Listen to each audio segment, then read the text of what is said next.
ஒரு solar panel வாங்கணும்னு நீங்க முடிவு பண்ணிட்டீங்கன்னா நீங்க ரொம்ப ரொம்ப முக்கியமான பார்க்க வேண்டிய விஷயம் எஃபிஷியன்சி. அப்படியா? அப்ப வாட்ஸ் இல்லையா? தப்பு தப்பு, வாட்ஸே கிடையாது. ஒரு சோலார் பேனலோட எஃபிஷியன்சி வச்சுதான் அந்த வாட்ஸே தீர்மானிக்கப்படுகிறது, தவிர வாட்ஸ் வச்சு எஃபிஷியன்சி தீர்மானிக்கப்படுகிறது. ஆமாங்க, இந்த வீடியோ ஃபுல்லா நான் இதை பத்தி சொல்லி தரப்போறேன்னா, ஒரு சோலார் பேனல் வாங்குறதுக்கு முன்னாடி என்னென்ன பாயிண்ட்ஸ்ல நீங்க பார்க்கணும், சரிங்களா? ஃபர்ஸ்ட் அந்த சோலார் பேனலோட எஃபிஷியன்சி பார்க்கணும்.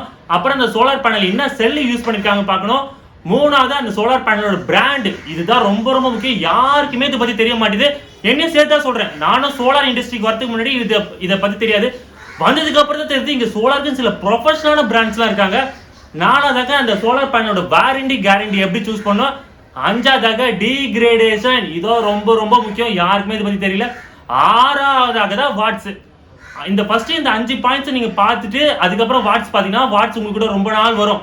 பட் ஃபர்ஸ்ட் எத்தனை வாட்ஸ்அப் பார்த்துட்டு இந்த 5 பாயிண்ட்ஸ் நீங்க பார்க்கலன்னா வாட்ஸ் உங்க கூட ரொம்ப நாள் டிராவல் பண்ணாது, சரிங்களா? ஆமாங்க, இந்த வீடியோ போகணும்னு ரொம்ப நாள் ஆசைப்பட்டேன்.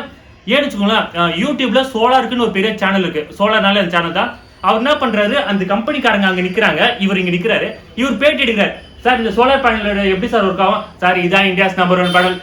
பாஸ், இதான் இந்தியாஸ் நம்பர் 1. கேட்டுக்கோங்க மக்களே, இதான் இந்தியாஸ் நம்பர் 1 பேனல். அப்புறம் இந்த சோலார் பேனல் லைட்டு ஃபேன்லாம் ஓடுமாங்க? சார், இதுல எல்லாமே ஓடும் சார். அப்படிங்களா? பாஸ் கேட்டுக்கோங்க, இதுல லைட்டு ஃபேன் ஃப்ரிட்ஜ்லாம் ஓடுமா? சார், ஒரு சோலார் பேனல் வச்சு நாங்கள் பெரிய டேனரி மிஷினை ரன் பண்ணிக்கிறோம். சோலார் பேனல் லைட் ஃப்ரிட்ஜ்லாம் சாதாரண விஷயம். அந்த கம்பெனி சொல்றதை அப்படியே ரிப்பீட் பண்றீங்க. என்கிட்டலாம் ஒரு கம்பெனிக்காரங்க பேசினா நான் காது கொடுத்தே கேட்க மாட்டேன். ஒரே ஒரு வார்த்தை கேட்பேன், சோலாரோட டேட்டா ஷீட் கொடுங்க. இந்த கையில கிளாம்ப் மீட்டர் வாங்குவேன். சோலாருக்குன்னு ஒரு ப்ரோட்டோகால் இருக்கு, எஸ்டிசின்னு சொல்லுவாங்க, standard test condition. Solar panel 13 டிகிரில இப்படி வச்சு சூரிய வெளிச்சத்துல 25 டிகிரி டெம்பரேச்சர்ல ஒரு நாள் ஃபுல்லா டெஸ்ட் பண்ணுவாங்க.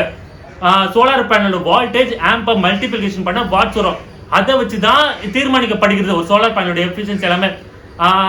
அப்படிதான் ஒரு சோலார் பேனலை டெஸ்ட் பண்ணுமே தவிர அதான் பேனலே நம்பர் 1 போட்டிருக்கேன், இதான் இந்தியாஸ் நம்பர் 1 பேனல் கிடையவே கிடையாது. உங்க சோலார் பேனல் உங்க சோலார் சேனலை பார்த்துட்டு இன்ஸ்பயர் ஆகி தொடங்கின சேனல் தான் என் சேனல். இங்க வந்ததுக்கு அப்புறம் தான் தெரியுது எல்லாமே இங்க வந்து வேர்ஸ்டா இருக்கு. தப்பு சார், அதனால இந்த வீடியோ பண்ண ரொம்ப நாள் ஆசைப்பட்டேன். இப்போ இந்த வீடியோ ஃபுல்லாவே அந்த 5-6 பாயிண்ட்ஸ் பத்தி சொல்லி தரப்பறேன். வாங்க வீடியோக்குள்ள போலாம். இப்போ நம்ம ஃபர்ஸ்ட் பார்க்க போற பாயிண்ட் எஃபிஷியன்சி.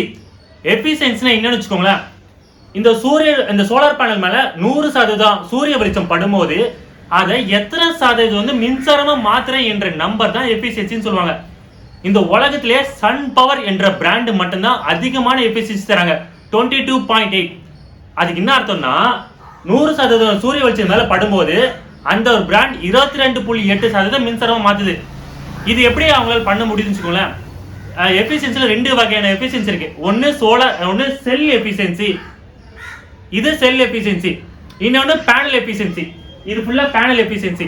ஃபர்ஸ்ட் சோலாரோட செல் எஃபிஷியன்சி பத்தி பார்க்கலாம். செல் எஃபிஷியன்சி வந்து மொத்தம் 3 வகையில தீர்மானிக்கப்படுகிறது. ஃபர்ஸ்ட் வந்து பாத்தீங்கன்னா அது என்ன மெட்டீரியல் யூஸ் பண்ணி அந்த செல்லை தயார் பண்றாங்க. ரெண்டாவது எத்தனை பஸ் பார் இருக்குன்னு பாக்குறாங்க. மூணாவது பேசிவேஷன் டைப் பர்க் இருக்கா இல்லையான்னு பாக்குறாங்க. இதை இந்த 3 விஷயத்தை வச்சுதான் அந்த செல்லோட எஃபிஷியன்சி தீர்மானிக்கப்படுகிறது. ஃபர்ஸ்ட் பாயிண்ட் வந்து பார்க்கலாம். எஃபிஷியன்சில ஃபர்ஸ்ட் பாயிண்ட் வந்து பாத்தீங்கன்னா அந்த சோலார் இந்த செல் வந்து என்ன மெட்டீரியல் வச்சு செய்யறாங்க.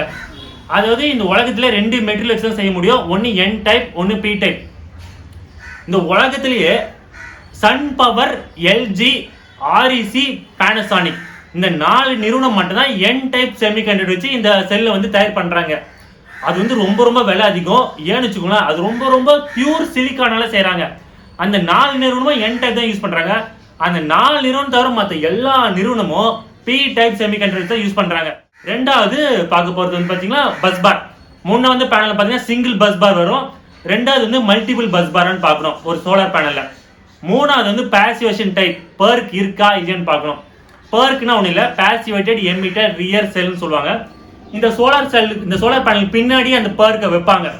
சூரிய வெளிச்சம் இந்த சோலார் செல் மேல பட்டுட்டு கரண்ட் உற்பத்தி ஆயிடும். மீதி கொஞ்சம் சூரிய வெளிச்சம் வந்து பின்னாடி போயிடும், லாஸ் ஆயிடும். அதை கூட வேஸ்ட் பண்ணாம அந்த பர்க் இப்படி வச்சுப்பாங்க. இதுக்கு பின்னாடி அந்த பர்க் லேயரை வச்சு அது மேல ஹிட் பண்ணி மறுபடியும் சோலார் செல் மேல ஹிட் பண்ணி வைக்கிறாங்க.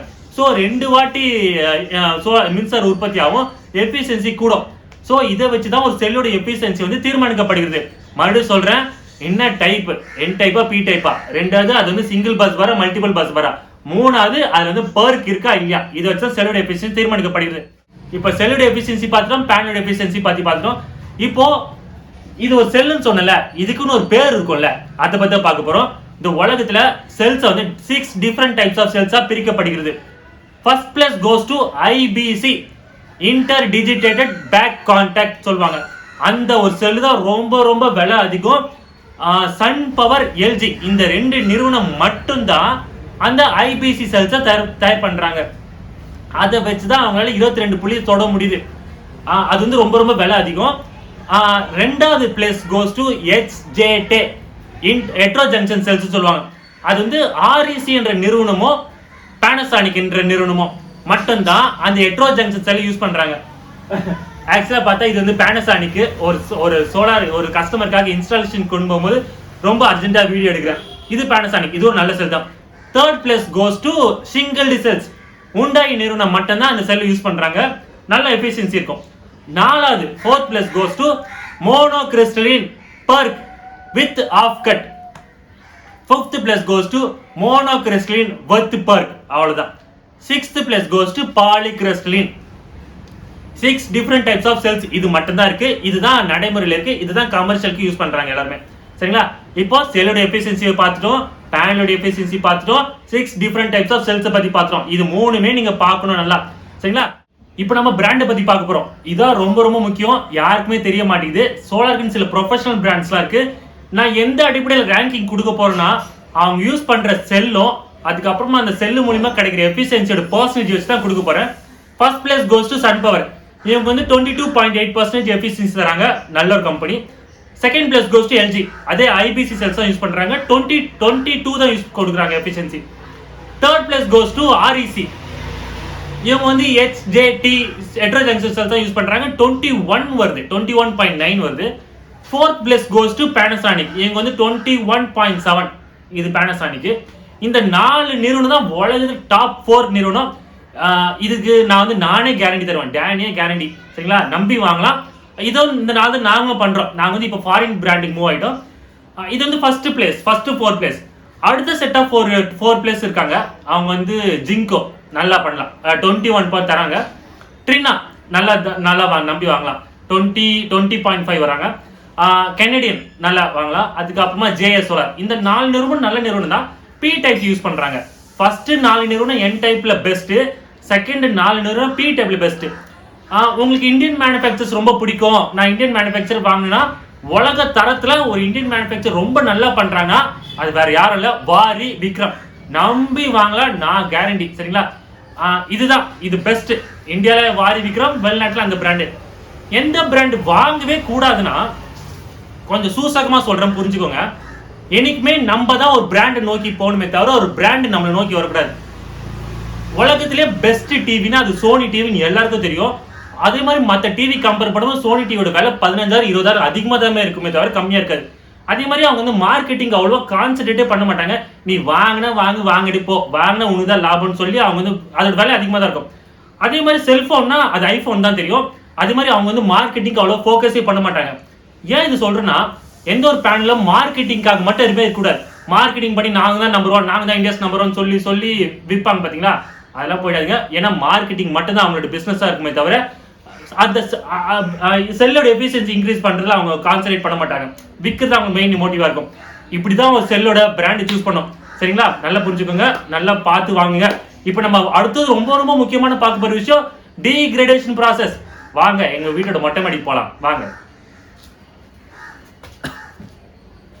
இப்போ நம்ம அடுத்தது பார்க்க போறது டீகிரேடேஷன், அதாவது மதிப்பு குறைவு இல்ல தேய்மானம்னு வச்சுக்கலாம். ஒரு எக்ஸாம்பிள் சொல்றேன். இது வந்து 440 வாட்ஸ் பேனல் நினைச்சுக்கோங்க. சூரிய வெளிச்சம் இதுல 100% சூரிய வெளிச்சம் படும்போது இது வந்து முதல் வருஷம் மட்டும்தான் 440 வாட்ஸ்ல ஒர்க் ஆகும். அடுத்த வருஷம் 440 வாட்ஸ்ல ஒர்க் ஆகுனா ஒர்க் ஆகாது. ஏன்னு வச்சுக்கோங்களேன், சோலார் மேனுஃபேக்சர்ஸ் ஃபர்ஸ்ட் இந்த செல்லை வந்து தயார் பண்ணும்போது இது நம்ம வீட்டு மாடி மேலே வைக்கிறோம். சூரிய வெளிச்சத்துலேருந்து வர யூவி ரேஸ், அப்புறமா நம்ம வெதர் கண்டிஷன், மழை தண்ணி காற்று இதெல்லாம் பட்டு இது வந்து தேய்மானம் அடைஞ்சிடும். முதல் வருஷம் மட்டும்தான் 440 வாட்ஸ்ல ஒர்க் ஆச்சுன்னு சொன்னேன் பார்த்தீங்களா. அப்போ வந்து 100% பேனல் வந்து அடுத்த வருஷம் 3% அப்படியே டவுன் ஆகிடும். அதாவது 100% ஒர்க் ஆகிற இந்த பேனல் அடுத்த வருஷம் 97% தான் ஒர்க் ஆகுமே தவிர 100% ஒர்க் ஆகாது. அப்போ 440 டிவைட் பை 97% போட்டுன்னு வச்சுக்கோங்களேன் 430 வாட்ஸ் வரும். ஸோ அடுத்த வருஷம் 430 வாட்ஸ்ல இது ஒர்க் ஆகும். அதே மாதிரி வருஷம் பார்த்தீங்கன்னு வச்சுக்கோங்களேன் 0.5 கம்மியாகும். ஃபாரின் மேனுஃபேக்சர்ஸ் எல்லாமே ஃபர்ஸ்ட் இயர் மட்டும் 3% டவுன் பண்ணுறாங்க, டீக்ரேட் பண்ணுறாங்க. அடுத்த வருஷம் 0.5% இருக்கும் டீக்ரேடேஷன் ஆகும். மற்ற மேனுஃபேக்சர்ஸ்லாம் 1% கம்மி பண்ணுறாங்க. 1% வரைக்கும் கம்மியானா அது நல்ல பேனல். பட் அதுவே 2% கம்மியானா அந்த பேனல் வாங்கிடாதீங்க, ஏன்னா சீக்கிரமாக டீக்ரேட் ஆகிடும். ஃபஸ்ட்டு 10 வருஷம் ஃபஸ்ட் இயர் வந்து 3% டவுன் ஆகிடும். அதுக்கப்புறமா 2வது வருஷத்துலேருந்து 10வது வருஷம் வரைக்கும் எவ்ரி இயர் 0.5 கம்மியாகும். ஸோ ஃபஸ்ட்டு 10 வருஷத்தில் 10% போயிடும். அப்படி பார்த்தீங்கன்னா 440 வாட்ஸ் பேனல் 400 வாட்ஸ் பேனலில் தான் ஒர்க் ஆகும். 440 டிவைட் பை 10% போட்டு வச்சுக்கோங்களேன் 40 வாட்ஸ் போயிடும். 400 வாட்ஸில் தான் ஒர்க் ஆகும். அதுவே 11வது வருஷத்துலேருந்து 25வது வருஷம் இருக்கும் மறுபடியும் ஒரு 10% போயிடும், 20% போயிடும். அப்போது அதே மாதிரி கேல்குலேஷன் மறுபடியும் பார்த்தீங்கன்னா ஒரு 25% டீக்ரேட் ஆகிடும். ஸோ அதனால ஃபஸ்ட்டு 25 வருஷம் தான் ஒரு சோலார் பேனலோட வேலிடிட்டின்னு சொல்கிறாங்க. அதனால தான் 25 இயர்ஸ் பெர்ஃபார்மன்ஸ் வாரண்டி சொல்கிறாங்க. அதுக்கப்புறமா 25வது வருஷத்துக்கு அப்புறம் பார்த்தீங்கன்னா இது வந்து 330 வாட்ஸில் தான் ஒர்க் ஆகும். 440 டிவைட் பை 25% போட்டுன்னு வச்சுக்கோங்களேன் 330 வாட்ஸ் பேனல் ஆகிடும். டேட்டா ஷீட்லேயே போட்டிருப்பாங்க first year 3% degradation, second year 0.5 or 0.65 data sheet இங்கே போடுறோம் பார்த்துக்கோங்க. ஃபாரின் மேனுஃபேக்சர்ஸ், அதாவது இந்த டீக்ரேடேஷன்றது உலகத்திலே நம்பர் 1 மேனுஃபேக்சரான சன் பவர் வாங்கினாலும் இந்த ப்ராப்ளம் இருக்குது. ஏன்னா வெதர் கண்டிஷன். சரிங்களா, இது ரொம்ப முக்கியமான பாயிண்ட், டீக்ரேடேஷன். இப்போ நம்ம அடுத்தது எதை பற்றி பார்க்க போகிறோம்னா பேனலோட வாரண்டி கேரண்டி இதை பற்றி பார்க்க போகிறோம். ஒரு பேனலோட வாங்கும்போது அது வந்து 25 இயர்ஸ் பெர்ஃபார்மன்ஸ் வாரண்டி சொல்லுவாங்க. அது எதை குறிக்குதுன்னா இதுதான் குறிக்கும். அதாவது இது உள்ள எலக்ட்ரான்ஸ் வந்து ரன்னிங்ல இருக்கா, எப்படி இந்த பேனலோட பெர்ஃபார்மன்ஸ் 25 வருஷத்துக்கு இதோட டீக்ரேடேஷன் ப்ராசஸ் ஏற்கனவே சொல்லியிருப்பேன். பெர்ஃபார்மன்ஸ் கம்மியாயினே வரும்ட்டு. அது ஒரு கட்டத்தில் நின்றுச்சுன்னா அது வந்து பெர்ஃபார்மன்ஸ் வாரண்டியில் வரும். கண்டிப்பாக 25 வருஷம் ஒரு சோலார் பேனல் கண்டிப்பாக ரன் ஆகும், பிரச்சனை இல்லை. பட் நீங்கள் பார்க்க வேண்டியது ப்ராடக்ட் வாரண்டி. இதுதான் இந்த பஸ் டயோட்ஸ் இருக்கலாம், இதெல்லாம் டயோட்ஸ்னு சொல்லுவாங்க. இதுக்குள்ள ஃபியூஸ்லாம் இருக்கும். ஒருவேளை இதெல்லாம் போகாது, இருந்தாலும் இந்த டோட்டல் பேனல் பேக் சைடு வந்து ப்ராடக்ட் வாரண்டியில் வரும். சரிங்களா, 10 இயர்ஸ் தராங்க, மினிமம் எல்லாம் 10 இயர்ஸ் தராங்க. கெனடியன் 12 இயர்ஸ் தராங்க. ஆர்எஸ் என்ற கம்பெனி மட்டும் 20 இயர்ஸ் தராங்க. ப்ராடக்ட் வாரண்டி 12 இயர்ஸ் தராங்க. ப்ராடக்ட் வாரண்டியை நீங்கள் எப்பவுமே பார்க்கணும், தவிர பெர்ஃபார்மன்ஸ் வாரண்டி நீங்கள் பார்க்கக்கூடாது. ஏன்னா அது எப்பவுமே ஒரு பேனல் 20 இயர்ஸ் கண்டிப்பாக ஓடிடும். சரிங்களா, இது ரொம்ப முக்கியமான பாயிண்ட். இப்போ நம்ம கடைசியாக பார்க்க போகிறது வாட்ஸ். இது உங்களோட பர்சனல் ப்ரிஃபரன்ஸ் தான். உங்கள் வீட்டில் லைட்டு, ஃபேனு, டிவி இது மாதிரி சாதா பேசிக்காக யூஸ் பண்ணுன்னா 1 கிலோவாட் போயிடுங்க. இல்லை நான் கொஞ்சம் ஃப்ரிட்ஜு, மிக்சிலாம், வாஷிங் மிஷின்லாம் ஆட் பண்ண போகிறேன்னா 2 கிலோவாட் போயிடுங்க. இல்லைங்க நான் ஏசிலாம் ரன் பண்ண போகிறேன், ஏசி, வாட்டர் ஹீட்டர்லாம் 3 கிலோவாட் போயிடுங்க. இல்லைங்க எங்கள் வீட்டு டோட்டலாகவே நான் சோலாரில் தான் ஃபிக்ஸ் பண்ண போகிறேன், வீடியோ சோலாரில் தான் ஓட்டனா 5 கிலோவாட்டில் 3 ஃபேஸ் இருக்குது, அது போயிடுங்க. அதுதான் பெஸ்ட் டாப் அண்ட் மாடல். உங்கள் வீடு ஃபுல்லாக சோலார் இருக்கும், கரண்ட் பில் அது கம்மியாக தான் வரும். சரிங்களா, அவ்வளோதாங்க இந்த வீடியோ. நான் சொன்ன 6 பாயிண்ட்ஸும் பார்க்கணும். கண்டிப்பாக சோலார் பேனல் பார்க்கும்போது இந்த 6 பாயிண்ட்ஸும் மறந்துடாதீங்க. சரிங்களா, எப்பவுமே நான் வீடியோவில் எப்பவுமே சொல்கிற ஒரு விஷயம், brand is always a brand தவிர வேறு எதுவும் போயிடாதீங்க. சரிங்களா, என்னோட அடுத்த வீடியோவில் நான் எதை பற்றி சொல்லி தரப்போறேன்னா எப்படி ஒரு சோலார் ஆன் கிரிட் இன்வெர்டரை சூஸ் பண்ணுன்னு சொல்லி தரப்போறேன். உங்ககிட்ட என்ன கேட்க போகிறேன், சப்ஸ்கிரைப் மட்டும் பண்ணிக்கோங்க. Meet you next video. Thank you, பாய்ங்க.